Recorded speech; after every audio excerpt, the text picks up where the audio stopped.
This just in, the jury in the sentencing for self-proclaimed hitman Jose Manuel Martinez have made their decision, saying Martinez should get life in prison. Could you tell us how many people you killed? About 36 people. You can't imagine what people have told me when they hired me to go and kill a person for them. After I get paid, they told me, you know what, Martinez? I feel a weight has lifted from my heart. The Mexican drug cartels are famous for being very violent. They often torture and kill people in horrible ways, but some cartel hitmen are extra scary for how easily they can kill. One of these was Jose Manuel Martinez. Martinez worked for the cartels in California for over 30 years. During this time, he murdered more than 36 people in many different states. The cartels would pay Martinez to get rid of people they did not like. He would kill anyone he was told to without feeling any guilt. Because he was so good at killing, Martinez earned the nickname El Mano Negra. This means the black hand in Spanish. In this video, we will look at how Martinez killed for the cartels for so many years without being caught. But in the end, he was found and punished for his many crimes. Jose Manuel Martinez was born in 1962 in Fresno, California, to immigrant parents from Mexico. He spent the joyful, carefree days of his early childhood playing in the Central California farmlands. When Jose was only 11 years old, his family moved back to Mexico. Moving to an unfamiliar country was likely an enormous culture shock. After I learned to walk and talk, we moved to Cosala, Sinaloa. For the next few years, Jose lived in his family's native Mexico, balancing school and helping provide for his family. However, the prospect of better economic opportunities continued. So at 15 years old, Jose returned with his family to California, this time settling down in Erlamart, deep in rural Tulare County. In the 1970s, Tulare County remained a vastly agricultural area, dotted with dusty towns supporting the surrounding farms and vineyards. The Martinezes hoped for a brighter future there. However, job prospects proved scarce. In the largely immigrant, non-English speaking communities, poverty plagued Erlamart and nearby small farm towns. I remember that people were making fun of me because I didn't know how to speak English. So I told my mom I was going to kick this kid out because he said I should go back to Mexico.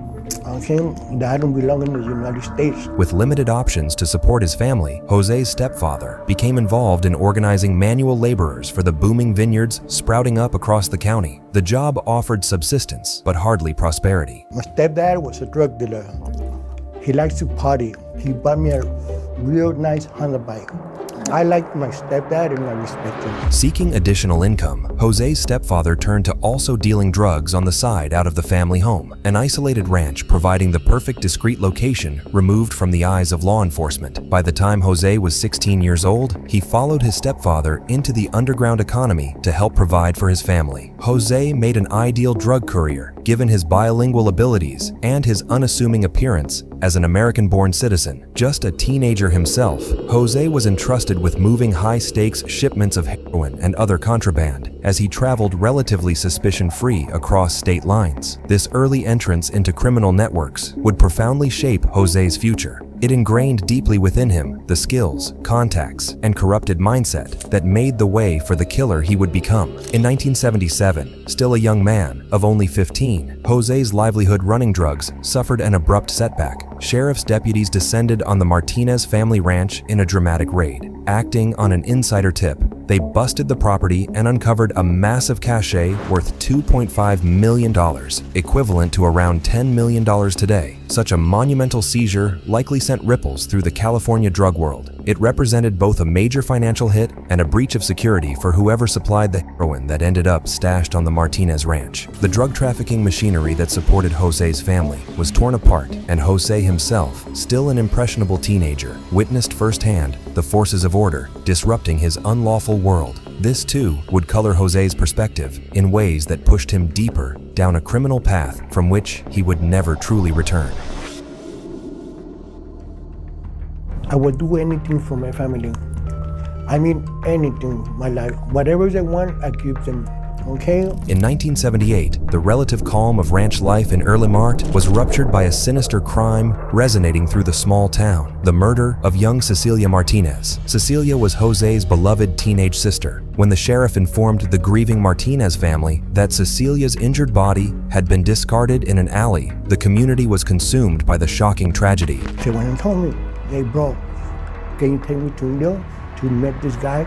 I said, "Sure, sister, why not?" And I took my sister to this little house to find her stupid friend.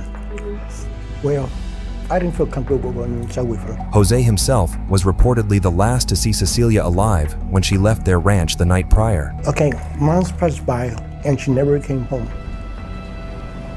First they found her car, and then they found her body. Under the veneer, the brutal loss of his sister surely left Jose reeling. By many accounts, growing up, Jose was a caring and devoted brother within the family, despite his criminal activities outside the home. This gentle interior persona hid a building rage that would soon violently unleash itself. In whispered street talk around Erlemart, rumors implicating a local man named David Bedolla in Cecilia's rape and murder gradually caught fire in Jose's mind. Though authorities could not tie Bedolla to the crime with evidence, Jose took the tales of his alleged involvement straight to the heart. He spiraled internally, with feverish anguish and visions of revenge over his beloved sister Cecilia's tragic fate. I didn't want to give the full explanation because I want to get them. I didn't want the cops to find them. I want to find them myself. Less than a year after his sister's death, in the summer of 1979, a new wave of grief and violence unexpectedly shattered the community. David Bedolla, age 21, turned up dead in an alley with execution-style bullet wounds piercing his temple. Investigators marked Bedolla's slaying as clearly premeditated, but the executioner and motives behind the attack remained undefined for decades to come. 35 years later, Jose Martinez would, at last, confess to pulling the trigger on David Bedolla in vengeance for his sister. We went to this little house. We broke in there, and with M1, I shot him. There was a dish next to the house, and I buried them. Why would they have proper burial? Having eliminated the man rumored responsible for his sister's death, Jose retreated for a period back into California's Central Valley underground. Now 17 years old, he bobbed between agricultural and criminal circles in the backwaters of Tulare County, likely connected via family drug trade ties rooted in Mexico's Sinaloa cartel. An opportunity arose the next year to professionalize his adolescent forays into violence. An unnamed Mexican contact from Jose's drug-running circles approached him with a new offer: a contract killing with a $500 bounty. The target was an aging Mexican immigrant farmhand accused of molesting a young female relative. Jose pursued the assignment with the steel purpose of an avenging angel, stalking his victim down relentlessly. He ultimately located Contreras at the ranch in Exeter, California, where he worked. There, Jose conducted his second known execution, earning his first payment as a contract killer at just 18 years old. This cold-blooded assassination for hire represented Jose's full transformation from an angry vigilante into a detached mercenary. Whatever remnants of empathy or morality that lingered inside were silenced for good in favor of the monster Jose would become over the next 30 years. Details surrounding the origins of Jose's ties to Mexico's Sinaloa drug cartel remain murky. Most signs point back to long-running connections through his stepfather's Central Valley drug operations, possibly predating even Jose's early years. Wherever the nexus between Jose Martinez and the multinational trafficking empire emerged, violent California gang networks likely facilitated formal introductions. In the early 1980s, Jose found himself steadily pulled deeper into the orbit and employ of the sprawling criminal conglomerate. The Sinaloa leadership spotted the young Jose's unique assets from early on: his passed-over Mexican heritage, coupled with American citizenship that allowed him to traverse borders with relatively little scrutiny, not to mention his apparent absence of remorse and abundance of streetwise charm. Jose carried out hits up and down the state of California throughout the 80s and 90s. Alongside contract executions, Jose developed into a prolific debt collector for the cartel,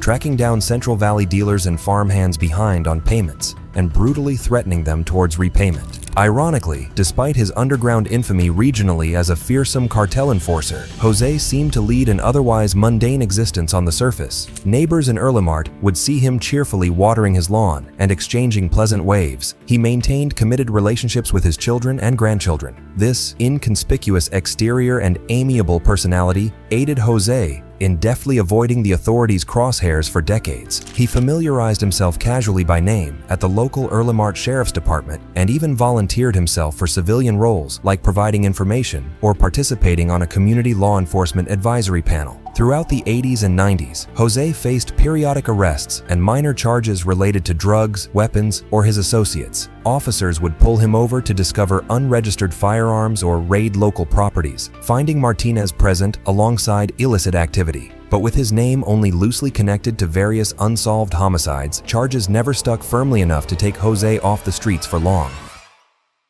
By 2006, Jose Martinez was well entrenched as a cartel enforcer, operating with impunity in California's Central Valley. However, the chance to earn extra cash and gain standing within the sprawling drug empire enticed him to accept an out-of-state hitman assignment from his Sinaloa leadership contacts. Jose landed in Tampa Bay, Florida, over 2,500 miles from his California home base. There, he patiently went about trailing a mid-level cartel dealer, apparently late repaying debts, named Javier Huerta. Mr. X, the mysterious Sinaloa figure who frequently contracted Jose, needed someone reliable to track down the missing money and send an unequivocal message about the consequences of stealing from the cartel. For Jose, the trip meant a chance to provide for his family and inch upwards in responsibility. My friend picked me up. I told him, I'm here. So what's the problem? My friend told me, I want $170,000 on this guy. So I follow him. After several days of tailing Javier Huerta, Jose accumulated the necessary intelligence for his strike. Huerta regularly associated with a partner named Moises Gonzalez late at night in a remote industrial area. Jose approached the two unsuspecting men. Without hesitation, he raised his pistol and dispatched each man methodically with 4 bullets, his signature kill shots to the head and neck. With 2 bodies bleeding out inside Huerta's borrowed pickup truck, Jose cruised towards the sprawling wilderness surrounding Tampa with the 2 fresh kills in tow.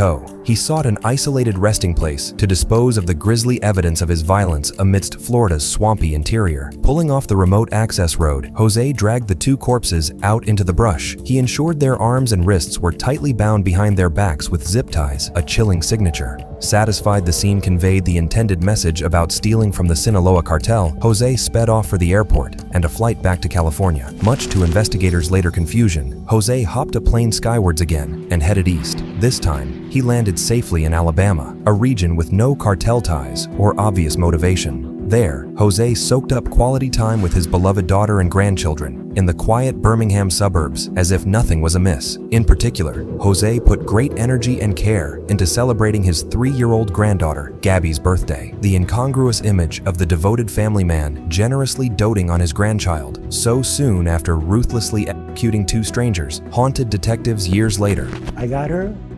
I took her to Toys R Us, where a kid can be a kid. I told her, babe, because I love you with all my heart, me and you, we're gonna walk in the store, and for 1 hour, you can pick whatever you want. Meanwhile, back at the muddy, mosquito-ridden murder scene of a desolate Florida access road, events proceeded with less serenity. It took 2 weeks before a random passerby reported an abandoned pickup truck visible from the pavement down a dirt entry path. Responding officers traced it back to the missing owner, Javier Huerta, last tracked traveling towards Tampa. Cautiously approaching the vehicle, investigators peered inside, only to recoil instantly from the gruesome sight of 2 bodies slouched lifeless in the front seats. Bloody entry and exit wounds marked where bullets had shredded through their skulls. Tusks of skin had been torn from around the wounds, evidence they were shot at intimate range before being hauled unceremoniously to the woods for disposal. With confusion and few leads to chase in the clinical execution attack, processing dragged on the scene late into the humid Florida night. Investigators preserved an emptied Mountain Dew bottle with a cigarette butt floating at the bottom too, seemingly mundane, yet offering future hope of traces left by an attacker. 3 violent years passed before Jose resurfaced to claim another victim, this time back home in his familiar California haunts. Perhaps he sought to rebuild standing, given whispers that a competitor assassin poached his cartel business, or more likely, an opportunity simply materialized that Jose's killer instinct could not ignore. Jose stalked a mid-20s Tulare farm laborer named Joaquin Barragan, rumored to be selling methamphetamine on the side. Such brazen diversion of profits attracted lethal cartel punishment, and Jose accepted a job from his Sinaloa contact for $8,000 cash. Jose gladly obliged. Jose ended the young man's defiant ambitions with a bullet to the skull from point-blank range in time-worn mafia fashion. He wrapped the fresh corpse hastily in a bedsheet and abandoned the body to rot amidst Tulare County's vast farm country. Reports quickly filtered back, confirming a ruthless Sinaloa gun-for-hire named El Mano Negra, the Black Hand, carried out the cold-blooded assassination. Jose's prolific 30-year rap sheet of escalating infractions beyond petty arrests mounted, yet astoundingly, charges refusing to fully stick to Tulare County's Teflon outlaw. In early 2013, Jose Martinez embarked from California on yet another long-haul trek halfway across America. He voyaged to Alabama, not for cartel business, but for the ultimate labor of paternal love, family revenge. While visiting his adult daughter in the Birmingham suburbs, a perceived slight against her provoked the eruption of decades of pent-up homicidal rage simmering beneath Jose's usually charming facade. The inciting events reportedly began at a low-key social gathering between Jose's extended family and some local friends. One such Alabama buddy in attendance, Jose Elcano Ruiz, casually taunted Jose's daughter over her failed marriage and challenged raising 2 children alone. Ruiz offhandedly and foolishly called Jose's only daughter a terrible mother, undeserving of her kids. These carelessly uttered words unleashed the floodgates of violence within the man known throughout California's Central Valley as El Mano Negra. To insult his flesh and blood meant a death sentence. In the days following the thoughtless verbal affront, Jose stalked Ruiz's movements around Birmingham with vengeance raging fiercely in his heart. When the moment seemed ripe, Jose convinced Ruiz, along with another son-in-law Jamie Romero, to join him for a drive to scope out rural properties. This unlikely trio of family acquaintances wound into the secluded backroads of Bankhead National Forest. Parking the car and casually wandering the stand of woods, Jose and the 2 other men strolled while chatting about the surroundings. Drawing the pistol secreted in his waistband, Jose confronted Ruiz about his reckless words towards Jose's daughter. He unloaded 2 abrupt shots into Elcano Ruiz's startled face at point-blank range. Jamie Romero stood frozen in abject shock and fear at the swift, cold-blooded execution of his relative. Fleeing the horrific murder scene with Jamie Romero held hostage, Jose forced him at gunpoint to drive in wavering silence back to suburbia while contemplating his next moves. Jose knew Romero represented a dire loose end, threatening exposure of his explosion of uncontrolled violence. Yet murdering his own son-in-law certainly further complicated scenarios. Once safely back within cell phone range, Jose instructed the petrified Romero to maintain his silence before releasing him physically unharmed but deeply traumatized.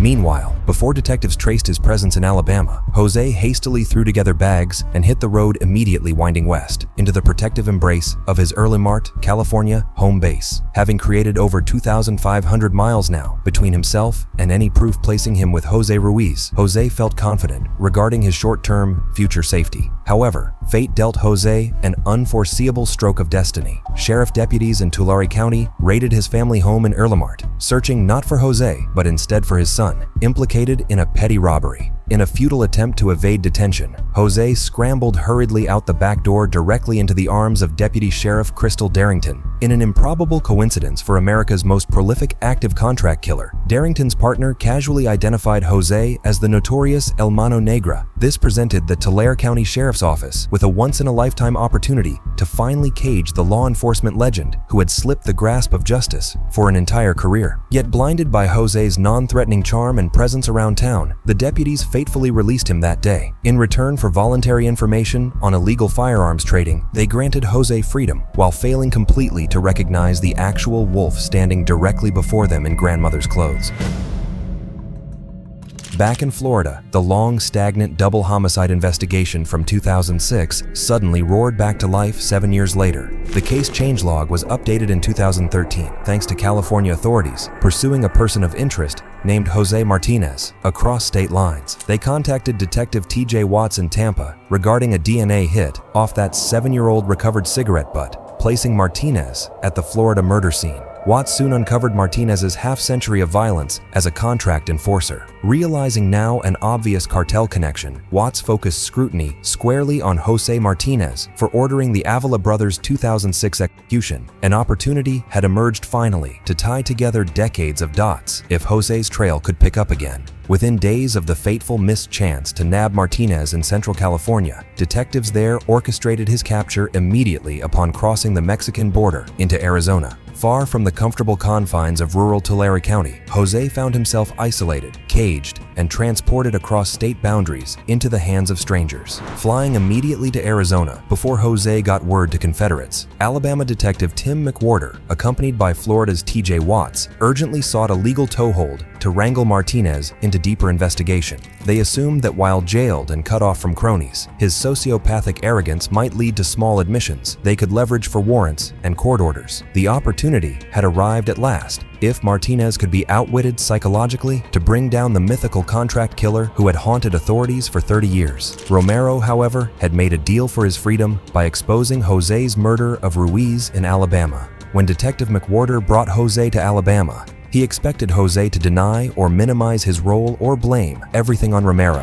Shockingly though, Jose readily confessed to killing Ruiz and the 2006 Florida murders. Jose admitted being a cartel hitman, and he confessed to over 35 murders total. The police carefully investigated each confession. Some cases were too old to solve conclusively, but officers decided Jose killed over 40 people across 30 years and multiple states. He was tried and convicted for roughly half of the murders. Many things allowed Jose to keep murdering people for so long without being caught. As a contract killer, clear evidence tying him to victims was rare. Also, police in California had way too many murder cases and not enough money and staff to handle them all properly. Additionally, Jose's victims tended to be fellow criminals or marginalized people, so their deaths were a low priority for the police departments. Jose Martinez shows a frightening example of how extremely cruel people can be, but his case also highlights systemic failures in our society that let his killing continue for decades. On the surface, Jose seemed to live a normal life focused on family, and they continued to love him even after finding out he was a murderer.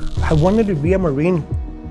When I turned 18 years old, I went to Bakersfield and I signed for the Marines. But the stupid son of a didn't accept me because I was a 9th grade dropout. It is shocking and horrifying that Jose could be a loving family member, yet also a cold-blooded killer. What inner desires for revenge, respect, or adventure make ordinary-seeming people murder others? Ultimately, each person bears responsibility for their actions. However, preventing violence relies on communities working together across social divisions. Jose Martinez's story forces us to confront hard truths about biases and social breakdowns. It's chilling to think of how many lives were cut short by Martinez's hand. Do you think more could have been done to protect these marginalized people from the cartel's cruelty?